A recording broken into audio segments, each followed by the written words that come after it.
Okay, this is my Lab 2 report and data analysis. My name is Noah Judy. So setup, we were tasked with finding an object that we could set into a state of projectile motion in the X and Y planes and recording said motion for analysis.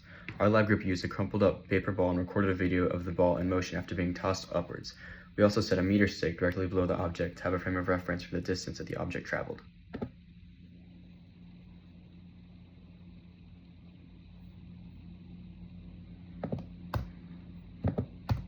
Analysis.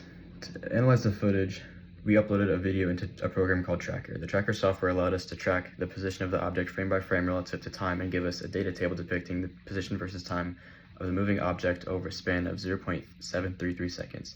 We were able to upload this data into a Google spreadsheet for later reference. Next, we used a Python coding program called GlowScript to create a computational model to simulate the motion of the observed object in the effect of gravity. We did this using the calculated initial velocities based on the data we had previously collected from Tracker.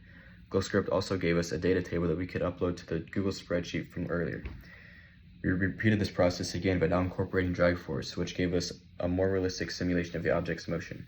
To calculate the force of drag, we used the equation to the right. Now, having 3 data tables uploaded to a spreadsheet, we created 3 graphs to allow us to visualize the differences in the data for the actual motion of the object from Tracker and the 2 predicted motion data sets from GlowScript. And these 2 images above depict the differences in the coding used in each GlowScript simulation. The image on the left shows the velocity and the position of the ball that was predicted without incorporating the force of drag and only the force of gravity. The graph on the right, however, depicts the code used to predict the motion of the ball, incorporating both drag and gravity. And so this first graph depicts the actual recorded position versus time of the object using Tracker software. The blue line represents the x-axis and the red line represents the y-axis. Both lines depict a slight deceleration over time, even the blue line, which is not being affected by gravity. From this, we can decipher that there's another force acting on the object that is causing it to decelerate. This force is drag, which we later accounted for in one of our 2 simulations. And so this next graph depicts the predicted position versus time of the GlowScript code without using the force of drag. This data set assumes that there is 0 drag on the object and the only force present is the force of gravity. As a result, the x position, which is not affected by gravity, is changing at a steady rate, meaning there is 0 acceleration and thus 0 net force in the x direction. This is obviously a deviation from the real experimental data, indicating that the simulation is not accounting for all present forces.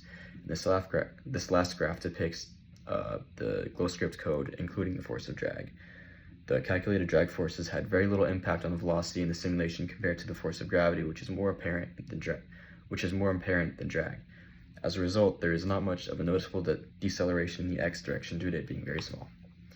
And what if the object was thrown initially straight up? Then it would take longer to reach the ground. This is because the ball would reach a greater height, meaning that it needs to travel further, and also the ball accelerates downwards for longer, meaning the force of drag will have an increased effect on its velocity, slowing it down even further. And what does this mean? The velocity versus time graphs do not depict any point in which the object reaches a terminal velocity. This is due to the fact that the object was not falling for long enough for the force of gravity to slow it down to a state of constant velocity. To conduct an experiment in which a terminal velocity were to be observed, there would need to be an object being dropped from a much greater height, such as 20 meters in the air. Thank you.